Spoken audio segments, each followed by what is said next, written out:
ఈ చెనిక్కాయల చట్నీని ఎలా తయారు చేస్తారో చూపిస్తాను చూడండి. ఫస్ట్ ఒక గోలం తీసుకొనేసి అందులో లైట్‌గా ఆయిల్ అయితే వేసుకోవాలి. ఆయిల్ వేడైన తర్వాత పచ్చిమిరపకాయలు, టమాటాలు అలాగే ఎర్రగడ్డలు వేసుకొనేసి లైట్‌గా వేపుకోవాలి. లైట్‌గా వేగిన తర్వాత ఇప్పుడు వాటర్ అయితే పోసుకోవాలి. వాటర్ పోసుకొనేసి బాగా ఉడికించుకోవాలి. బాగా ఉడికేటప్పుడే మనం చింతపండు కూడా వేసుకోవాలి. చింతపండు, ఈ పచ్చిమిరపకాయలు, టమాటా పళ్ళు, ఎర్రగడ్డలు బాగా ఉడికిన తర్వాత గ్యాస్ కట్టేసుకొనేసి ఇవైతే చల్లారనిచ్చుకోవాలి. ఇవి చల్లారే లోపల మనం ఒక ప్యాన్‌లోకి శనగకాయ పప్పులు తీసుకొనేసి శనగకాయ పప్పుల్ని వేపుకోవాలి.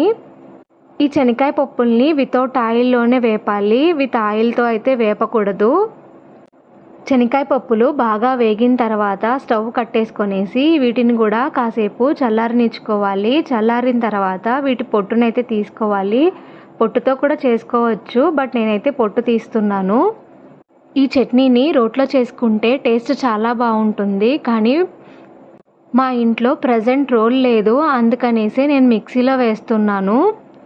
ఫస్ట్ శనగకాయ పప్పుల్ని వేసుకొనేసి మిక్సీ అయితే పట్టుకోవాలి. అందులో కొంచెం సాల్ట్ కూడా వేసుకొనేసి మిక్సీ పట్టుకున్న తర్వాత పచ్చిమిరపకాయలు, టమాటాలు, ఎర్రగడ్డలు వేసుకొనేసి కచ్చా పచ్చగా అయితే నేను గ్రైండ్ చేసుకుంటున్నాను.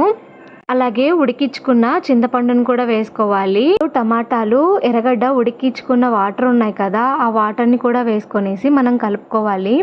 ఇందులోకి చాలామంది బెల్లం అనేది వేసుకుంటారు, బట్ నేనైతే బెల్లం వేయట్లేదు. దీనినే మేము శనగకాయ ఊరవిండి అనేసి అంటాము. ఇది టేస్ట్ చాలా బాగుంటుంది. దీనిని పులకంలోకి కానీ, వైట్ రైస్‌లోకి కానీ, దోసల్లోకి కూడా బాగుంటుంది. ఈవెన్ చపాతీలోకి కూడా తినచ్చు. ఒకసారి ఇలా ట్రై చేసి చూడండి. అండ్ టేస్ట్ ఎలా వచ్చిందో నాకైతే కామెంట్లో చెప్పండి. Thank you for watching.